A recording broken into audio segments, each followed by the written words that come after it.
Hello, I'm Gordon Morse, your natural English coach, and I'm here to answer your questions about English conversation that you won't see in a textbook or hear in a classroom.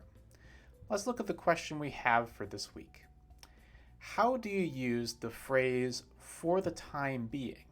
I hear it a lot, but it's hard to understand the meaning each time it's used. So you'll see the phrase "for the time being" at the beginning or the end of most sentences.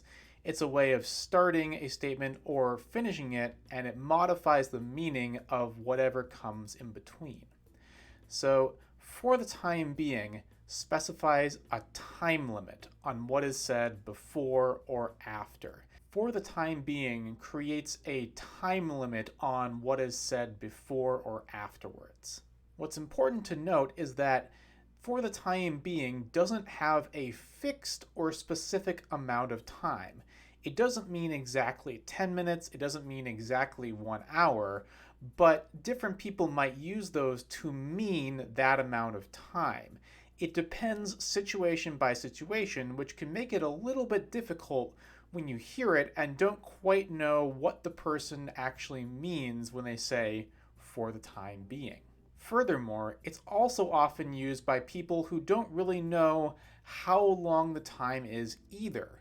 So they're just trying to give you a general sense of how long something will be without really committing to how long it actually is because they just don't know. Let's look at a couple of examples used in natural English. I can't quit my job while I'm in debt. For the time being, I have to keep working here. So the speaker is in debt, meaning that they owe money usually every month or so on. In that case, they can't quit their job because they need to keep making money. Hopefully, at some point in the future, they won't have as much debt, so maybe they can quit. But they just don't know when that will be. Maybe it'll be 3 months, maybe 6 months, maybe a year. You just don't know yet. Therefore, "for the time being" is very useful here because it just means until my situation changes, this is how it has to be. Let's look at our second sentence below. For the time being, please rest here until you feel better. So clearly, it's only until you feel better, but how long until you feel better? You just don't know. Maybe it'll be a few minutes, maybe it'll be a few hours. In this case, "for the time being" is a very useful phrase because it doesn't show you exactly how long it has to be. It is based on something else, in which case, if you're feeling better or not. Let's end with a question for you. What is something in your life that you have to do for the time being?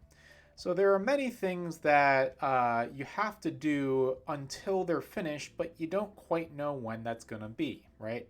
Maybe it's working an extra job, or maybe it's taking care of someone, or maybe it's doing some kind of chore until something is finished or something changes.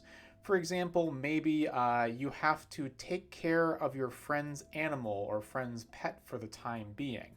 Or maybe you have to take an extra class at school for the time being, right? What things in your life do you have to do for the time being? I recommend you record your answer on your phone or your computer, and that way later on you can listen back to your own answer and you can check for errors and then re-record to keep practicing. This is how you get better at natural English. Alright, if you have more questions about English, leave a comment below and I can help.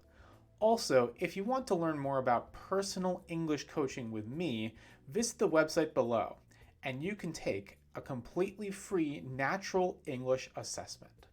Thanks for watching, and I'll see you later.